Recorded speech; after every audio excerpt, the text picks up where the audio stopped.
She came to Mercy Trauma Center the way most nurses do, quietly, without fanfare, without anyone asking questions. Dr. Harlan Voss, chief of surgery, didn't bother learning her name. To him, she was just the new nurse. Replaceable, forgettable. The kind of woman you talk over and look past. But the day 6 Navy SEALs came through those doors, bleeding and broken, something shifted in her. Her spine straightened. Her hands went still. And when Rear Admiral Marcus Webb, the man who commands every SEAL team on American soil, walked down that corridor, stopped dead in his tracks, and said "Admiral" to the woman in blue scrubs. Every doctor in that room forgot how to breathe. She wasn't just a nurse. She had never been just a nurse. And the man who spent months making her feel small was about to learn what it costs to underestimate the wrong woman. If this story hits you somewhere deep, hit that like button and let it run. Then drop a comment telling me where in the world you're listening from right now. I read every single one. And if you're new here, welcome. You just found secrets of silent badges. Hit subscribe and stay close. You're going to want to hear what comes next. Move. You're in the way. She stepped aside before she even registered the words. That was the reflex. Step, clear, don't engage. Dr. Harlan Voss didn't look back. He never did. He moved through the trauma bay like a man who had never once considered that other people had weight, had presence, had names worth knowing. She watched him go. Her name was Claire Maddox, 36 years old, 5'6", dark hair cut close to the skull, practical and unadorned, green eyes that catalogued everything and gave back nothing. She had been at Mercy Trauma Center for 11 weeks. In that time, Voss had called her Nurse, Hey, and once, memorably, the one with the short hair. He had never called her Claire. She didn't correct him. She picked up the chart he had dropped on the floor, not on the counter, on the floor, and placed it back where it belonged.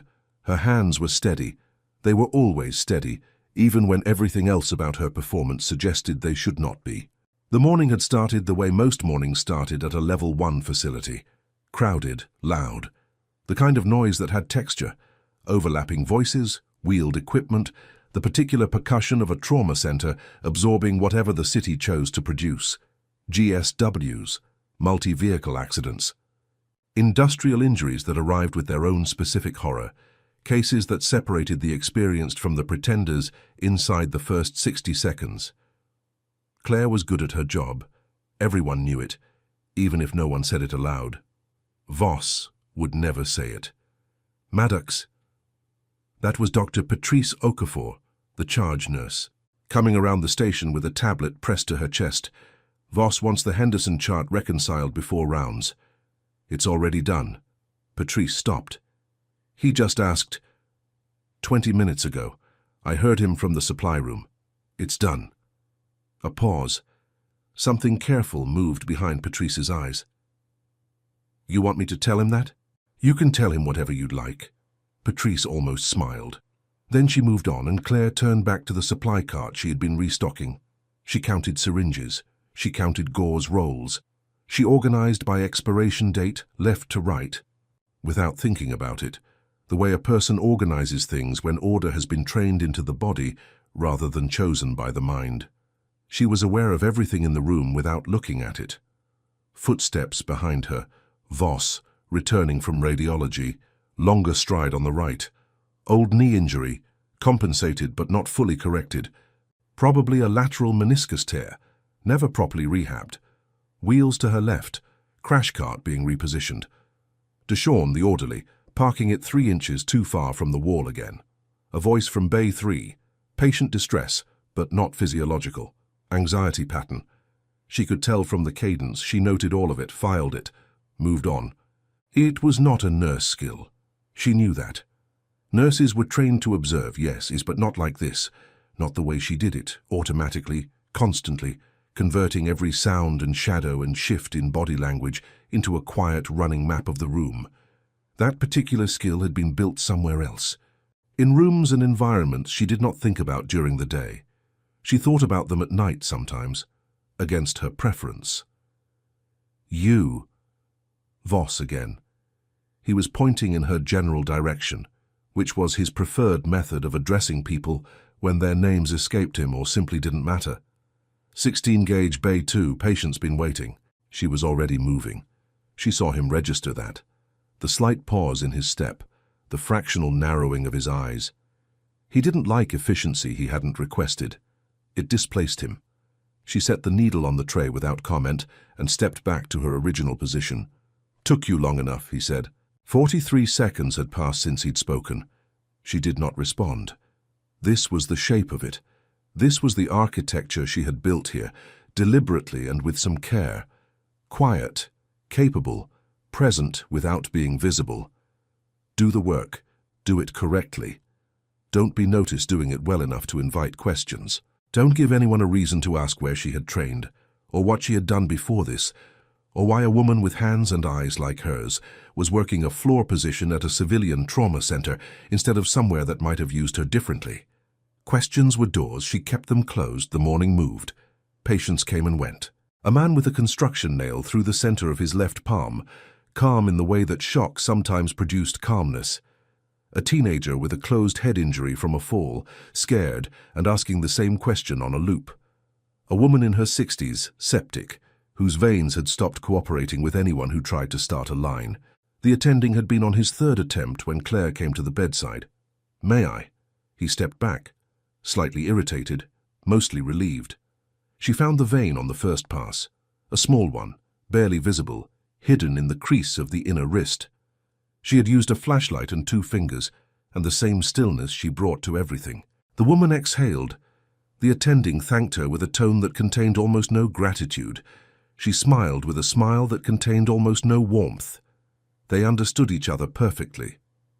By early afternoon, the bay had settled into its midday rhythm.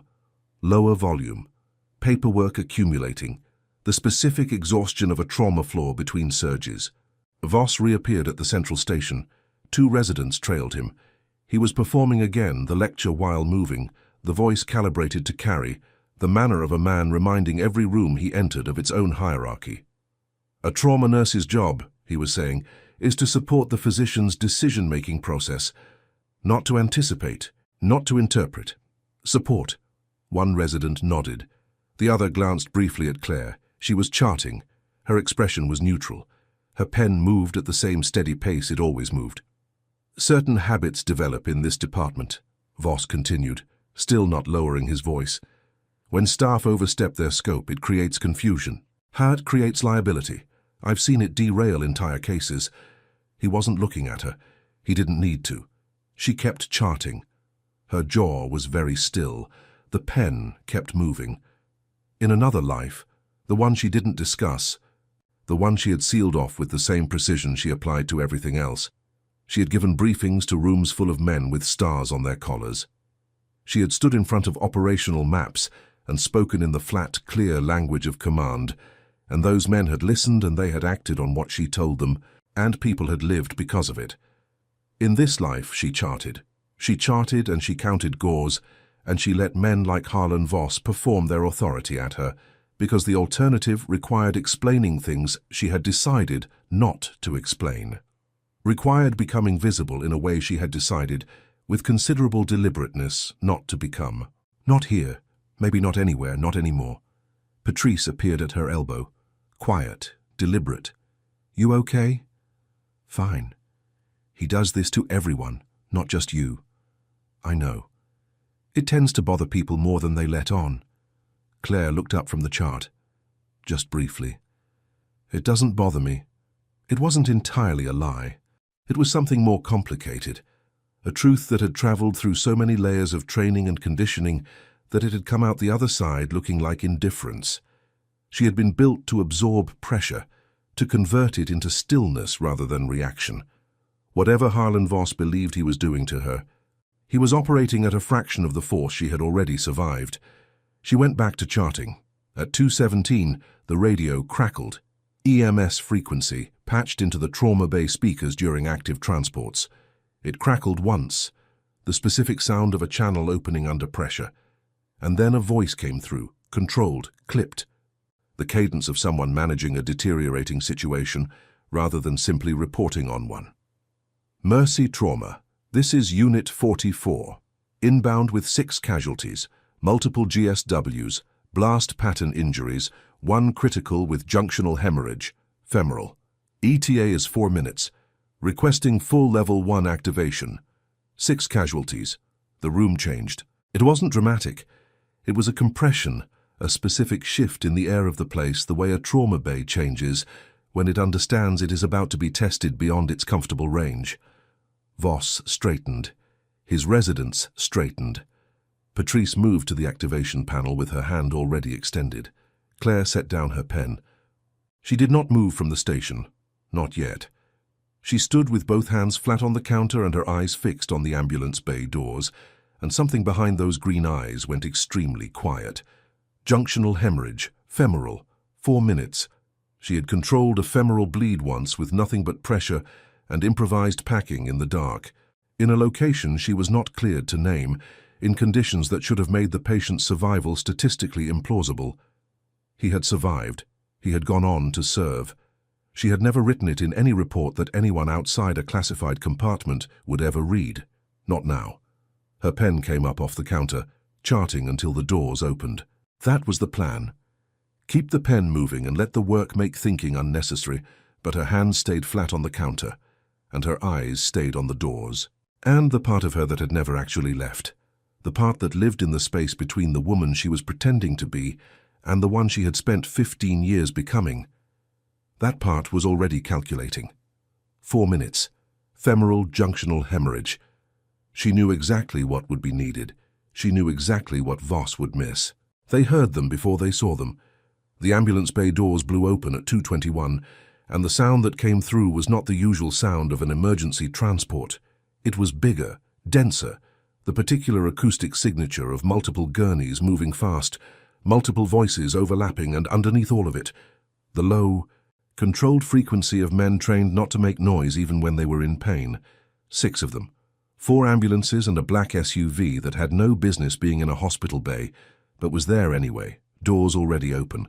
A man in tactical clothing stepping out before the vehicle fully stopped. Claire saw it from the station. She stayed where she was. The first gurney came through, and she catalogued it in under 2 seconds. Male, mid-30s, dark beard, left arm tourniquet above the elbow, conscious but grey, the specific grey of someone who has been losing blood for longer than the medic's report would indicate. The second, bilateral leg injuries, one already splintered in the field, the other wrapped in something that was not standard EMS gauze. It was combat gauze, kaolin packed, the military variant, and whoever had applied it correctly. The third gurney moved faster than the others. That was the critical one. She knew it before she could see the injury. She knew it from the way the EMS team moved around it. The specific urgency of people managing a situation they understood was narrowing. Junctional femoral, approximately 14 minutes, the lead medic said, handing off to the charge team. Combat application tourniquet proximal placement, unable to achieve full hemorrhage control. Pressure dressing applied, saturation in under 4. BP was 72 on scene. We've got 1 line. Pushed 500 saline. He's at... Bay 1, Voss said. Already moving. Already performing. The critical gurney rolled past the station. Claire looked at the patient. Male. Late 20s. Built the way men who do that work are built. Not large, but dense. The kind of physical conditioning that doesn't show until something goes wrong and you realize there is nothing soft anywhere in the structure. His face was the color of old concrete. His hands, resting at his sides, were the hands of someone who had stopped gripping things. That was the part that told her the most. The hands. She looked away. She went back to the chart in front of her. Her pen touched the paper. Did not move. I need a second line and cross-match now. Voss in Bay 1, establishing command. His voice was good in emergencies. She would give him that. It carried, it organized. It reassured people who needed the sound of confidence more than they needed actual competence. She heard the vitals come through the monitor. Systolic at 68. Heart rate 112 and climbing. She heard Voss call for packed red blood cells, then the vascular surgeon on call. Then came a decision about the tourniquet placement that she would not have made. Her pen stayed still. Two of the less critical patients had been routed to bays 3 and 4. Deshawn was moving equipment. Patrice was coordinating the incoming surgical team with the specific efficiency of someone who had managed surges before and had learned to conserve motion. The man in tactical clothing from the SUV was standing at the edge of Bay 1. He had not been asked to leave. No one had thought to ask him. He was watching Voss work with an expression that was not quite trust and not quite doubt, something precisely in between, the expression of a man calculating odds. Claire saw him look toward the monitor. She saw his jaw tighten. She looked back at her chart. Systolic 64. The vascular surgeon was 12 minutes out. She wrote a number on the chart. It was the wrong number. She crossed it out, rewrote it. Her hands were steady. They were always steady. That was the problem. In the first weeks here, she had told herself it was acceptable to let the hands be steady as long as she stayed in her lane, stayed quiet. Did the support work that the role required and nothing beyond it? The steadiness was just physiology, a nervous system that had been recalibrated by years of performing under conditions that made a level 1 trauma bay look like a controlled laboratory. It didn't mean she had to use it. It didn't mean she had to be what she had been. She had made a choice. It had been a deliberate choice, arrived at after considerable time and one conversation she did not intend to revisit, and it had brought her here, to this floor, to these charts, to the specific and contained usefulness of a civilian nurse who did her job and went home, and did not ask her nervous system to perform at the level it was actually capable of. That was the choice. She had made it cleanly, and she did not regret it. She heard the monitor alarm. Systolic 59. Around her, the floor was absorbing the surge the way good trauma floors absorb surges, not gracefully exactly, but functionally. The less critical patients were being triaged, stabilized, moved to secondary bays. Patrice was running the floor communication with practiced efficiency. 2 residents who had come down from the surgical floor were being deployed to the lateral cases. The system was doing what the system was built to do. It was Bay 1 that was the problem. It was always Bay 1. Where is vascular? Voss, sharper now. The performance was thinning at the edges. 11 minutes, someone answered. 11 minutes. She put down the pen. She did not move from the station. She stood with both hands on the counter, and she ran the numbers with the part of her mind that ran numbers automatically, the part that did not ask permission and did not particularly care what choice she had made 11 months ago, in a conversation she did not intend to revisit. Junctional femoral hemorrhage, combat tourniquet in place but unable to achieve occlusion. The location made full occlusion mechanically difficult, the inguinal crease, the angle of the pelvis. Voss had adjusted the tourniquet placement. She had heard the adjustment. It was the instinct of a trauma surgeon trained in civilian patterns, and it was not wrong exactly, but it was not right for this. Systolic 59 and falling, 11 minutes. The math was not good. She knew what the correct intervention was. She knew the anatomical approach. She knew the pressure point, the specific point against the pelvic brim where direct manual force, sustained and precise, could accomplish what the tourniquet could not. She knew because she had learned it in a course that was not listed in her civilian credentials. She had practiced it on a training aid in a facility that was not listed on any map she was cleared to share. She had performed it once in actual application, in the dark, in a location she was not cleared to name. The patient in Bay 1 was 28 years old. Claire could see his file photo in her mind, though she had never seen his file. Building it from the physical evidence, the calluses, the specific distribution of conditioning, the way the combat gauze had been packed, who had packed it, what that said about where he had been and what he had been doing when this happened. She knew the type. She had built the type. Her hands were flat on the counter. Systolic 57. Patrice appeared at her elbow. She didn't say anything. She just stood there for a moment looking at Claire's face, and then she looked at the bay, and then she looked back. She had worked this floor for 9 years. She had seen things that recalibrated a person's expectations of what human beings were capable of, both in terms of damage and in terms of repair. She was not easily unsettled. She looked unsettled now. Claire, I know. He's not going to make it to vascular. I know. A pause. Short, waited. Can you... Don't. Patrice was quiet for 3 seconds. Then, "I'm not asking who you are. I'm asking if you can help that man." Claire looked at the bay. The monitor alarmed again. The man in tactical clothing at the edge of Bay 1 had his hands in fists at his sides. He was not looking at Voss anymore. He was looking at the monitor. He was doing the same math she was doing and arriving at the same answer: systolic 54. Claire pushed off the counter and walked toward Bay 1. Not running. Running created chaos, and chaos cost seconds. Moving at the pace of someone who knew exactly where they were going and what they would do when they arrived, a pace that looked, to the people she passed, like absolute certainty. It had a name, that pace. She had learned it a long time ago, in a different building under different circumstances, from a man who told her that the most dangerous thing an operator could do in a fluid situation was move as if they were uncertain. Uncertainty was contagious. Certainty was also contagious. The difference between them, in a room full of frightened people, was often the difference between chaos and control. That man had not crossed her mind in several months. Now he had. The bay doors were already open when she crossed the threshold, inside before Voss registered her presence. "Nurse, he needs direct pelvic brim compression." Her voice was level, no apology in it, no request. "The tourniquet placement won't achieve occlusion at this angle. You need manual pressure at the inguinal ligament sustained against the brim." Voss stared at her. "Excuse me?" "His pressure is falling. You have minutes." She was already at the bedside, already reading the wound, already positioning her hands. "I need gloves."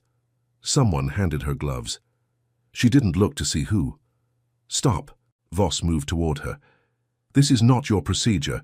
You are a floor nurse and you will— His systolic is 51. She pulled on the gloves. "Call it, or step back." The monitor agreed with her. 51. The room went very still. Voss didn't step back. He was the kind of man who had never stepped back from anything in his life, not because he was brave, but because he had never been put in a position where stepping back was the only reasonable option. His entire career had been built in environments where his title was sufficient, where the shape of his authority was enough to end disagreements before they became confrontations. This was not that kind of moment. The monitor read 51.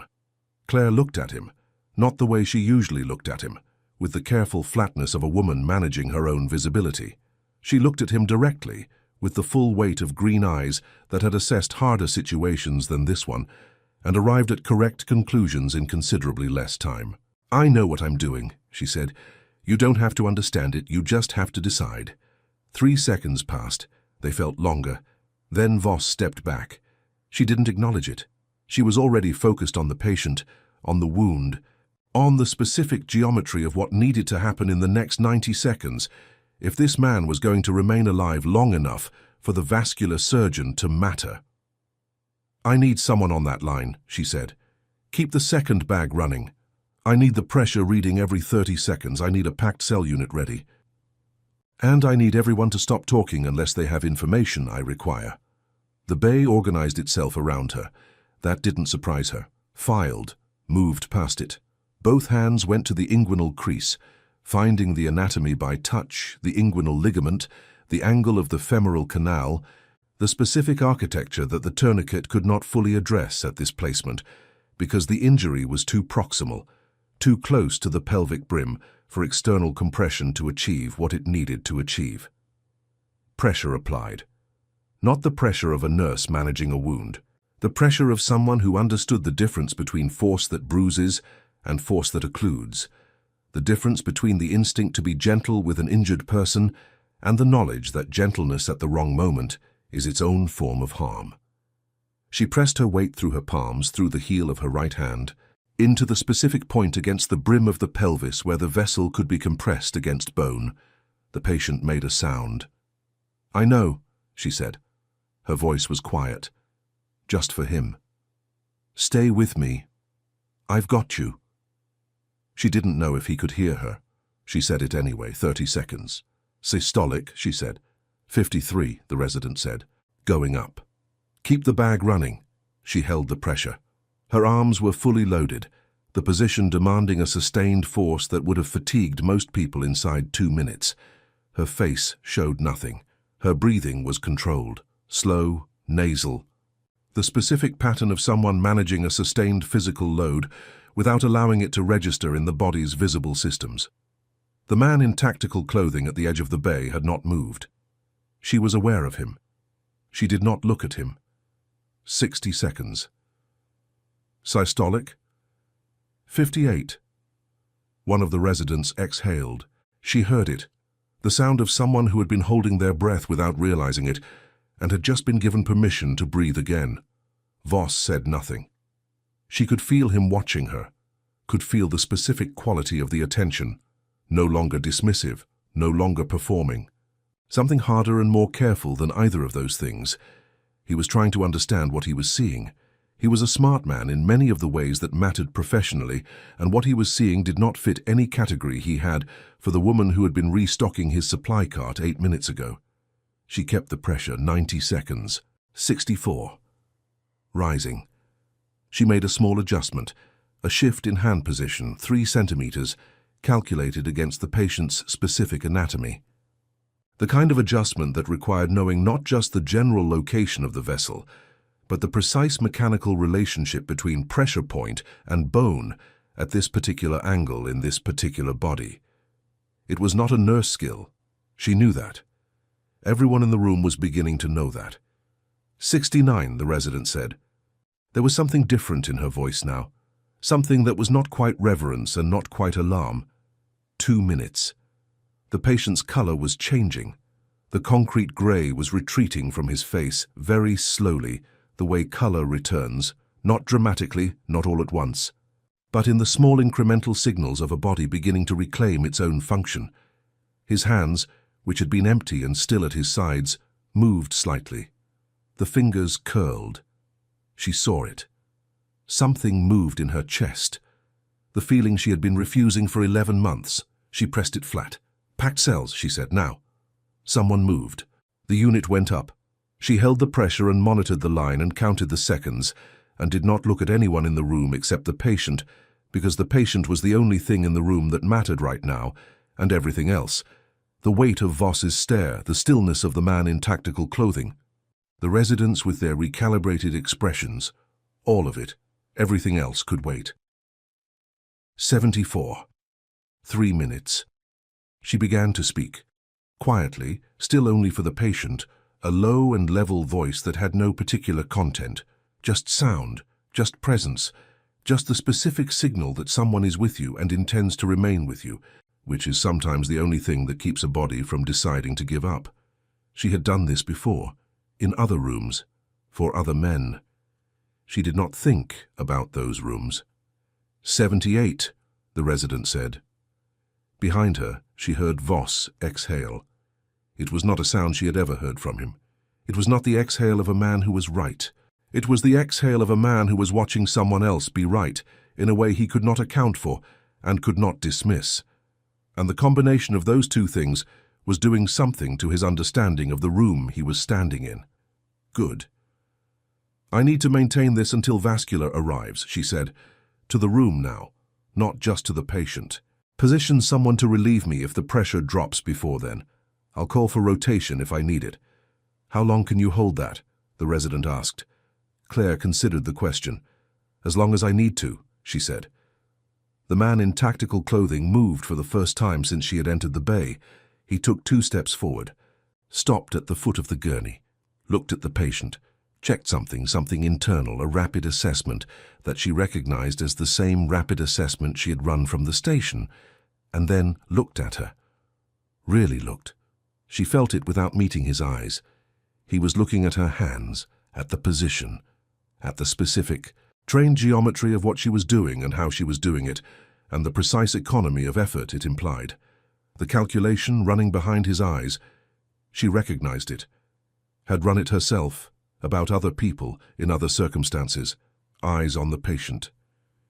81, the resident said. The room breathed.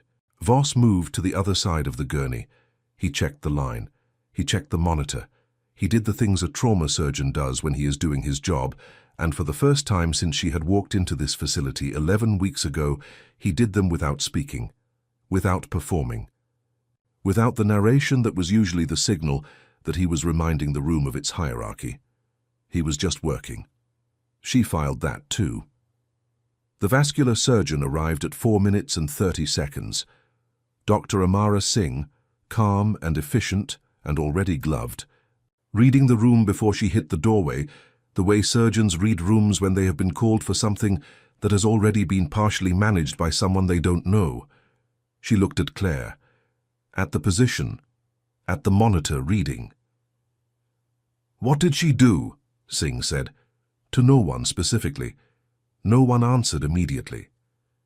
"She held the brim," the resident finally said. Singh looked at the monitor again. 83 and stable. "Okay," she said. "Let's work." Claire transferred pressure to Singh's team carefully, maintaining occlusion through the handoff, releasing only when Singh confirmed she had the anatomy and the contact. She stepped back from the gurney. Her arms were shaking slightly, not from weakness, from the sustained output of a specific kind of force, the type that took something out of the body even when the body was built for it. She dropped her hands to her sides and stood still for a moment, letting the tremor settle. She looked up. The man in tactical clothing was 6 feet away. He was staring at her, not with surprise, not with confusion, with recognition. She saw it land in his face, the specific arrangement of recognition, the moment when a piece of information that has been assembling itself in the background finally reaches the front of the mind and produces certainty. His eyes moved to hers. She held his gaze for exactly 1 second. Then she stripped off her gloves, dropped them in the bin and walked out of Bay 1. She made it to the supply corridor before she had to stop. She put her back against the wall, both hands flat on the cool surface behind her. She breathed, slowly, deliberately, the same way she breathed through everything. The man had recognized her. She didn't know his face, but she knew the look. She had seen it before, in rooms that did not exist in any public record, on the faces of men who knew her by a different name and a different rank and a different version of herself, that she had decided very deliberately to leave behind. Someone knew she was here. She had about 90 seconds before he came looking. She stayed against the wall for 30 of them. Then she straightened, squared her shoulders, went back to work. His name was Chief Petty Officer Daniel Rourke. She learned that from his badge, which he had clipped to the chest of his tactical vest sometime between the ambulance bay and the moment he appeared in the supply corridor 7 minutes after. She had pressed her back against the wall and told herself she had 90 seconds before he came looking. She had been wrong about the timeline. He was faster than 90 seconds. She was restocking the crash cart when she heard the footsteps. She knew them before she turned, knew the cadence, the weight distribution, the specific pattern of someone trained to move with deliberate noise, because deliberate noise was less alarming than no noise at all, when approaching a person who would hear you coming regardless. She finished stacking the gauze packs. Then she turned. Rourke was 32, maybe 33, medium height, built close to the frame, the kind of conditioning that didn't announce itself until something required it. His face had the specific weathering of someone who had spent significant time outdoors in climates that were not gentle. And his eyes were the flat assessing color of a man who had learned that the first 3 seconds of looking at a person contain more information than the next 3 minutes of conversation. He was looking at her with those eyes now. She met them. "Chief," she said. Something shifted in his face. Not surprise. He had already run past surprise. What shifted was a different kind of confirmation, the specific settling of a suspicion that has just been verified. She had used his rank. She had used it without reading it from his badge. She had used it the way you use a rank when you've already assessed the person, and the rank is simply the accurate word for what you're looking at. "You know who I am," he said. "I know what you are," she said. "The name I read off your badge." He studied her for a moment. Then, "That was not a standard intervention. The patient's alive. That's not what I said." She put the last of the gauze packs in place and closed the cart. "Is he stable?" "Dr. Singh has him. He'll make it." A pause. "Because of what you did. Because of what we all did. Don't." His voice was quiet, not hard, just precise. "Don't minimize it. I've been on enough tables to know the difference between someone who learned it in a classroom and someone who learned it in a ditch. She was silent. He waited. The supply corridor was empty except for the two of them. From the bay she could hear the low continuation of activity, the sounds of a trauma floor returning to its functional baseline after a surge, the specific audio of a system that has been tested and has held. "I'm not going to ask you directly," Rourke said.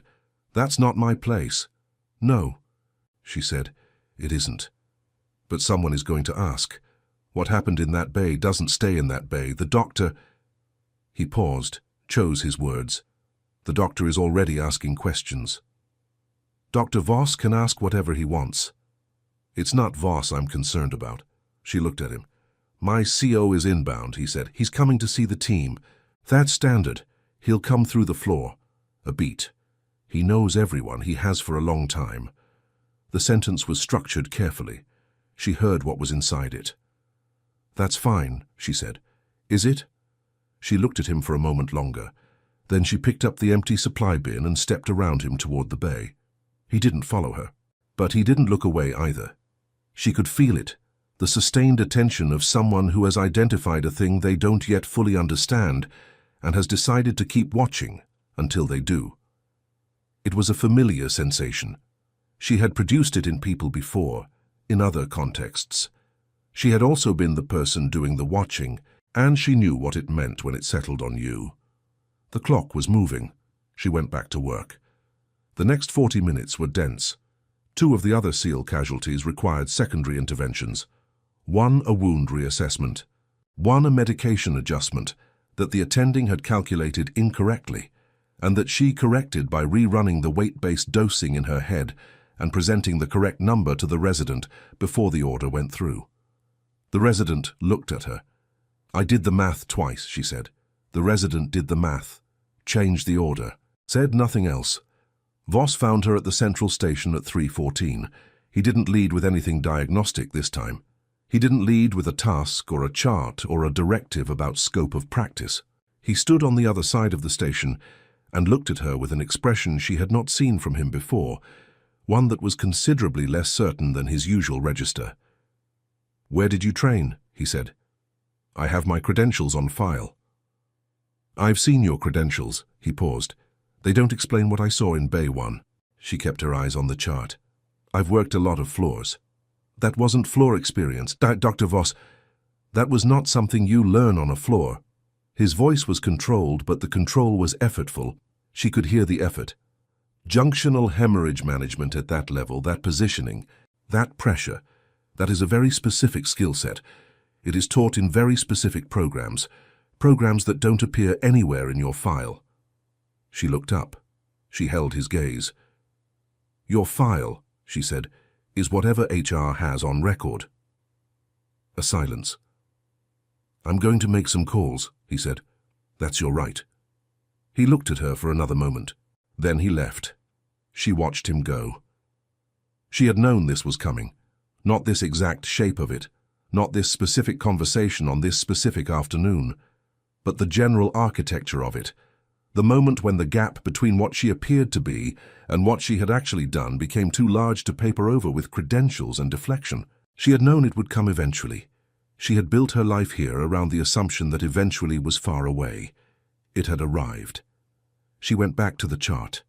Her pen moved at the same steady pace it always moved. At 3:40, the hospital administrator appeared. His name was Gerald Fitch. She knew him by sight, a compact, careful man in his early 50s, who wore his authority in the soft way of someone who preferred that authority to be felt rather than stated. He managed the facility with the specific political sensitivity of a man who understood that his job was to protect the institution, and that protecting the institution sometimes required uncomfortable conversations with people on his payroll. He found her at the medication window. "Miss Maddox." Not hostile, not warm, the precise middle ground of a man who had been briefed on something and was reserving judgment until he had more information. "Do you have a moment?" She capped the syringe she was labeling. "Of course." They stepped into the small conference room off the main corridor. Fitch closed the door. He had a tablet in one hand and the particular posture of someone who has already rehearsed this conversation. "I've had a report," he said, "regarding your involvement in a procedure in Bay 1 this afternoon." "The patient's alive," she said. "I understand that." He sat. She didn't. "Dr. Voss has raised concerns about scope of practice, about credentials, about the nature of the intervention you performed. The intervention was appropriate to the situation, perhaps." He looked at the tablet. "But it raises questions about your background that I'm not currently able to answer from your file." He looked up. "Are there things in your background that aren't reflected in the file we have on record?" She was quiet for a moment. "Mr. Fitch," she said, "the patient came in with a systolic of 54 and a junctional bleed that the tourniquet placement couldn't fully address. The vascular surgeon was 11 minutes out. I performed a manual pelvic brim compression that stabilized his pressure until Dr. Singh could complete the repair." She paused. "That patient is alive, the others are stable. Whatever questions you need to ask them. But ask them after the floor is cleared and the patients are managed." Fitch looked at her for a long moment. He was a careful man. She could see him being careful now, weighing the institutional risk of an unexplained intervention against the institutional risk of questioning the person responsible for a patient who was alive instead of dead. "We'll continue this conversation," he said. "I expect we will," she said. She left the conference room before he could add anything. At the nurse's station, Patrice caught her eye across the room. Patrice had seen the Fitch conversation, had seen Voss's conversation before it, had seen all of it, and had said nothing. And the nothing she was saying now was the specific, considered nothing of a woman who has decided to wait. Claire looked at her. Patrice gave the smallest possible nod. It meant, "I'm here," it meant, "I see you," it meant underneath both of those things. Whatever you are, it was enough today. Claire nodded back. Then she heard the doors at the far end of the corridor open. She heard the footsteps. Not one person, several. Rourke's voice reached her first. Brief, directed, the tone of a man speaking to someone above him in a chain that both of them understood implicitly. Then the answering voice. Claire didn't move, eyes on the chart, pen still. But something in the back of her neck went very still. That voice. The last time she had heard it was 3 years ago. In a room that didn't appear in any building schematic available to the public, in a conversation that had lasted 47 minutes and ended with a decision she had thought at the time was final. Wrong about that, apparently. Eyes on the chart. Don't look up. The footsteps came down the corridor. She did not look up. Rear Admiral Marcus Webb was 6 feet 2 inches tall, had served 31 years in naval special warfare, and had the specific physical presence of a man who had spent decades in rooms where the wrong posture cost lives. He walked like that now. Even in civilian clothes, in a dark jacket, no insignia, nothing that announced what he was to anyone who didn't already know. He walked like a man who carried rank in his body rather than on his collar. 2 members of his security detail flanked him at a distance that was designed to look casual and wasn't.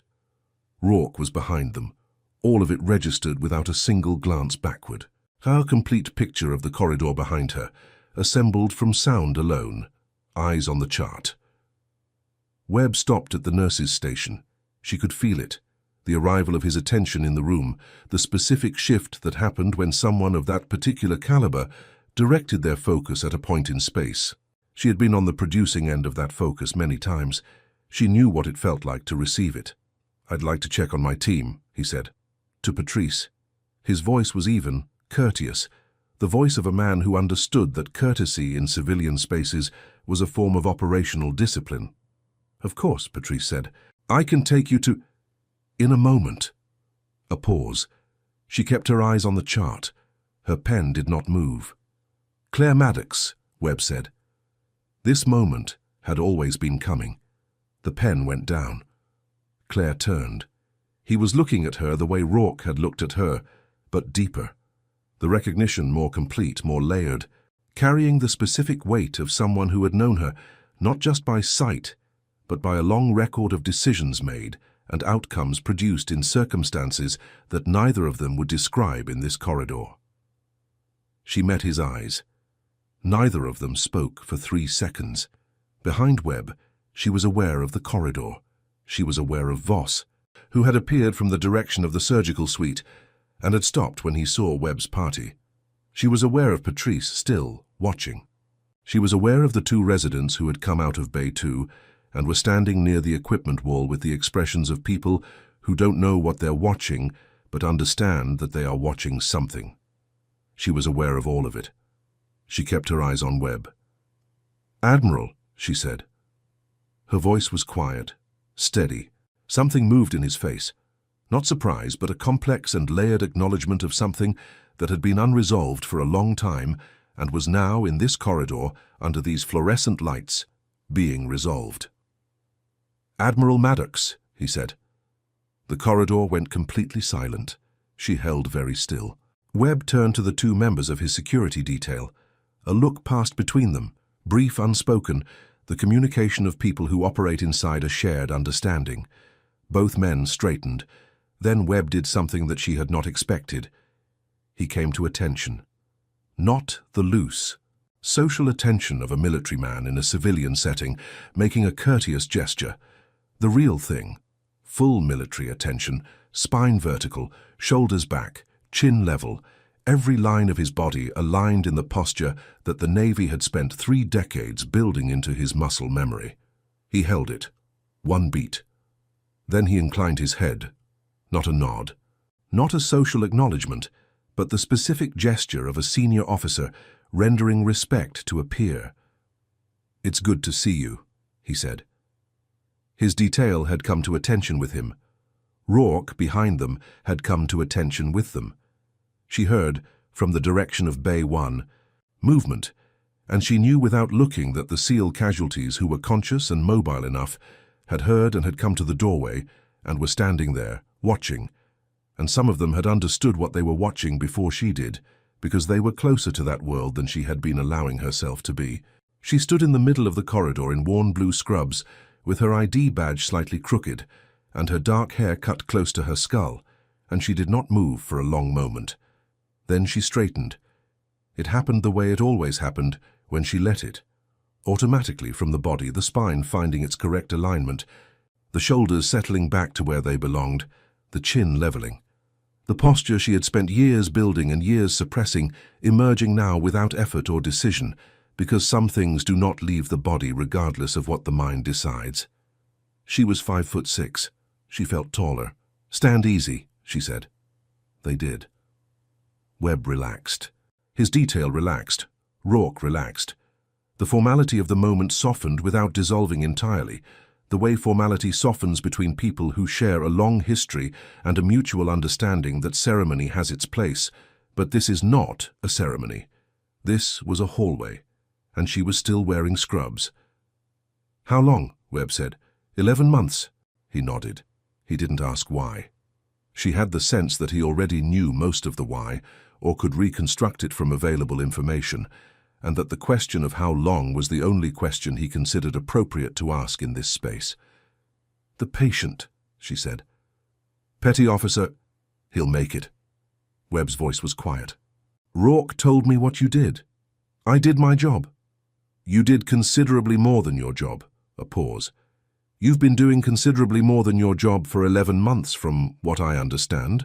She looked at him. He looked back. "Patrice," he said, without breaking eye contact with Claire.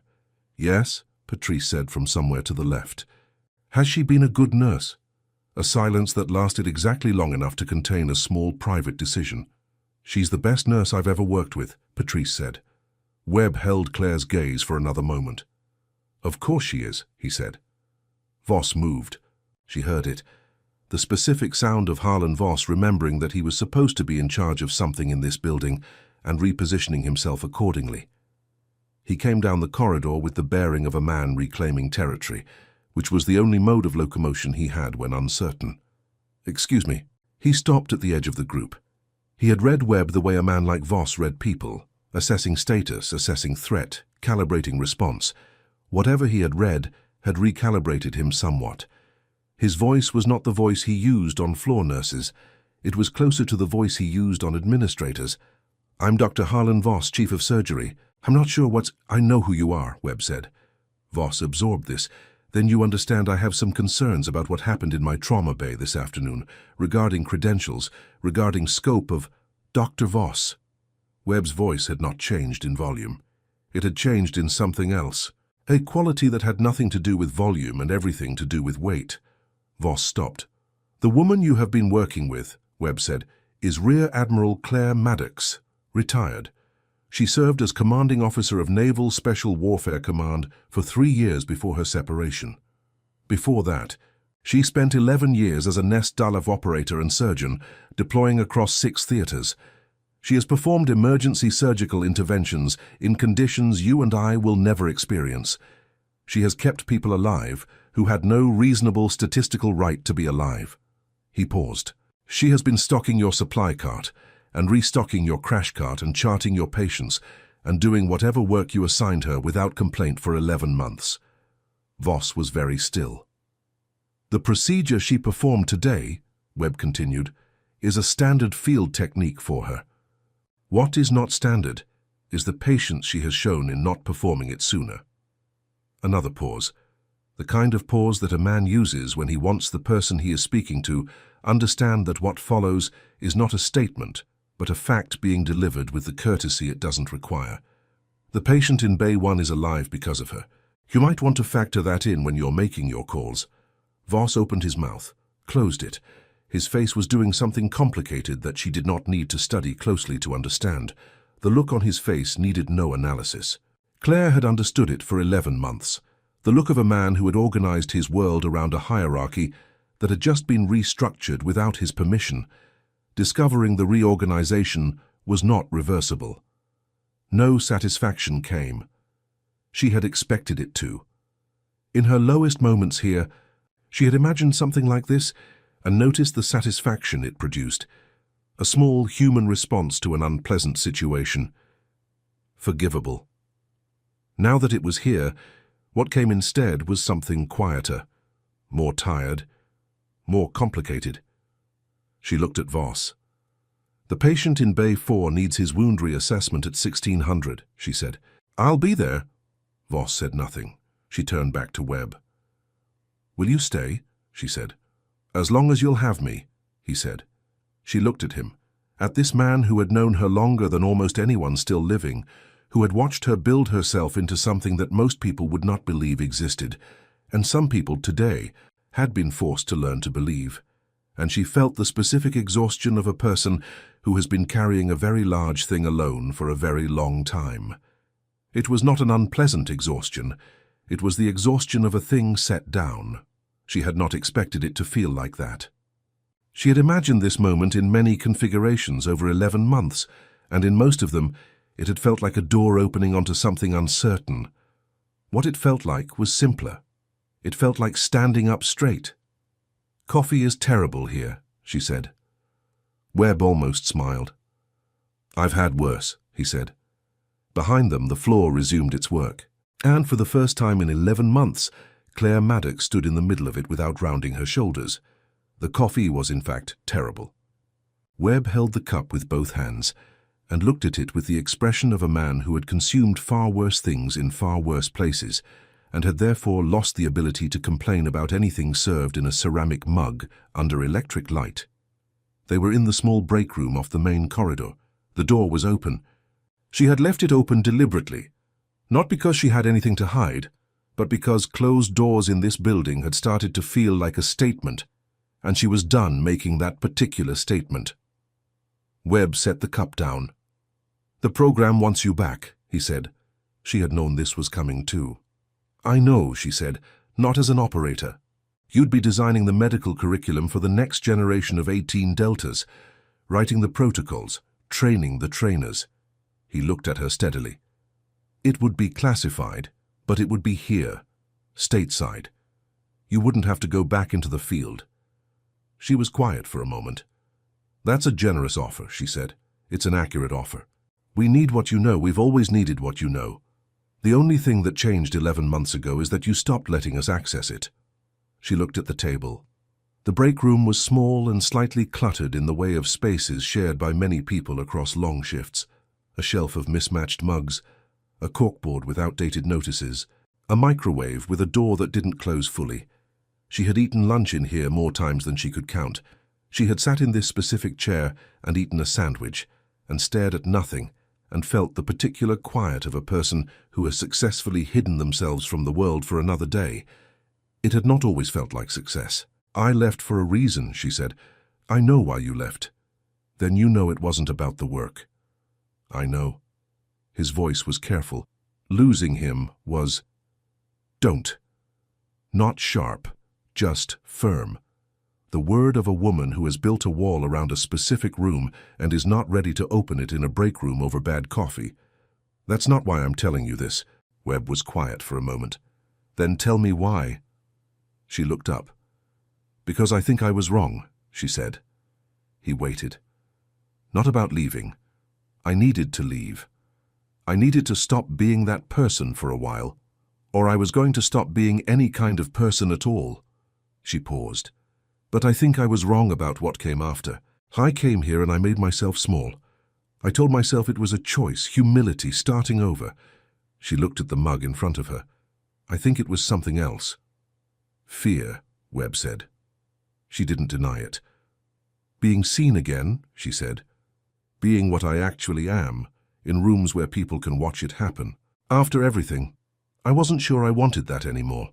And now?"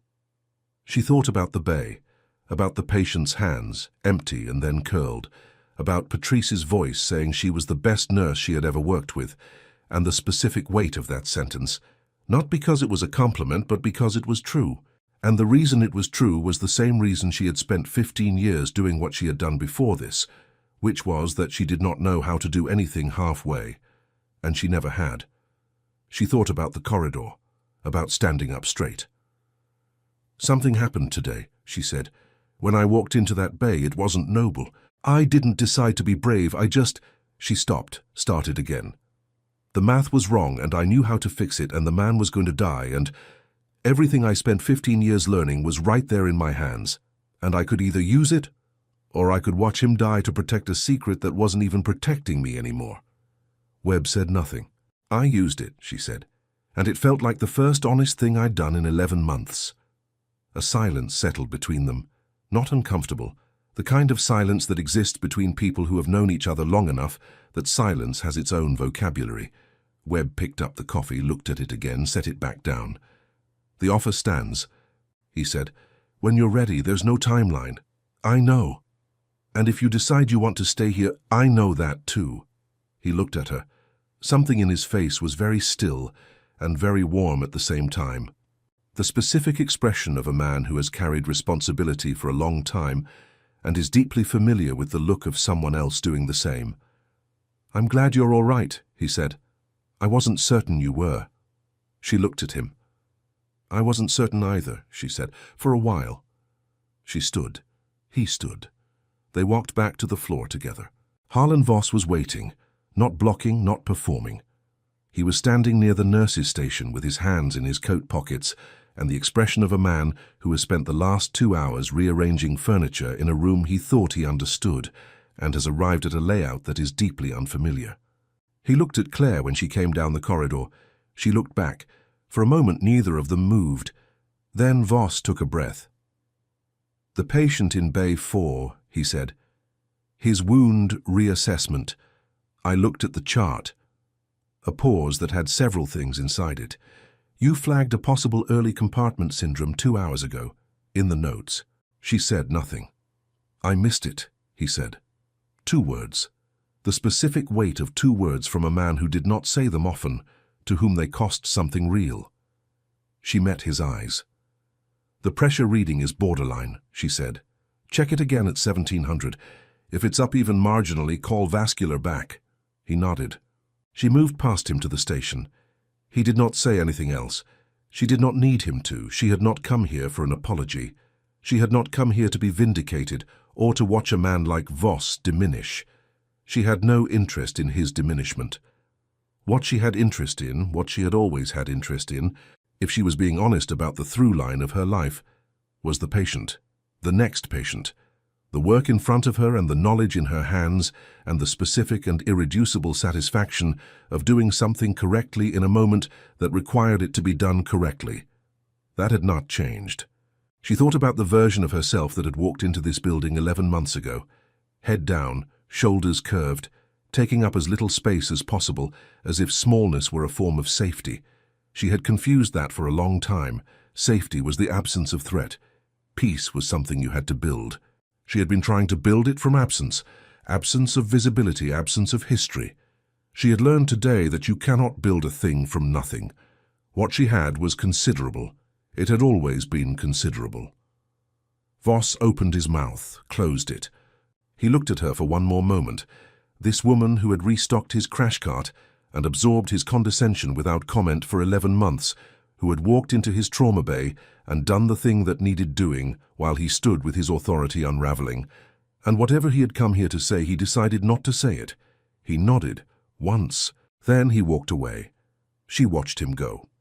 It was the thing about her that had never changed, not in 15 years of missions and deployments and rooms that didn't exist in any public record, and not in 11 months of supply carts and charting and deliberate invisibility.